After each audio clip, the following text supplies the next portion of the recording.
Joining us now, once again, the author of America the Beautiful, Dr. Benjamin Carson. Sir, got a lot of positive response to you being on the program, Doctor. It's great to see you again. Thank you for being back. It's been amazing, the response that I've gotten, and people are just anxious to hear something that makes sense. You know, you addressed in that prayer breakfast, you know, we now have $16 trillion in debt. We're trying to cut, this year would be a $44 billion cut of $3.78 trillion. And the president is scaring the living daylights out of the country. What are your thoughts? Well, I think it's pretty amazing that anybody would actually buy that. And I'm hoping that we can bring the educational level of the populace up to a point where they know a little bit about math and they recognize that that's such a small percentage. And of course, it's not going to change anything. But what's even more draconian is the fact that you're not looking at the places where it can hurt the least. You're looking at the places where it can hurt the most. And that doesn't make any sense. And it would be so easy to simply say, if we want to get things under control economically, let's cut everything. And let's do it proportionately. There we come back to that word again. That way, you don't have the left, you know, protecting their little goodies, and you don't have the right protecting their little goodies. Everybody gets cut equally, but you leave the directors of the departments the discretion to cut because they know where the fat is. You know, Connie Mack was a congressman from Florida, and this is the plan I support, so we stop generational theft. The Mack penny plan. You cut 1 penny out of every dollar. We keep the budget where it was last year, cut 1 penny out of every dollar, across the board, everything.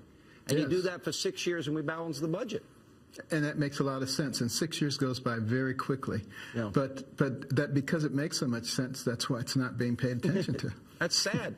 You know, what do you think, though? I mean, everything was thrown on the table this week. I mean, I'll go through the list. You've heard it. Meat cleaver approach, military readiness, early education, energy, medical, border patrol, FBI, criminals. The president said this week that you want to cut poor kids or do you want to cut from disabled kids? And I think it's unfair that he's using this as almost like a weapon. Yes. And yet he doesn't deal with the fact that we're breaking open these kids' piggy banks. Does that bother you as much as it does me? Well, the demagoguery is almost laughable if it weren't so tragic. And I'm actually hopeful that at some point the mainstream media will, you know, stop going along willingly with it, because that's why, you know, he's emboldened to do these things, because he knows they're not going to call him on it. But, you know, some of the recent revelations with Bob Woodward and some others may give him pause. What did you think of the Bob Woodward issue this week? And it wasn't just Bob. There were a number of other people that came out and said, yeah, I kind of got intimidated too. Well, it didn't surprise me because, you know, I've seen some things behind the scenes myself.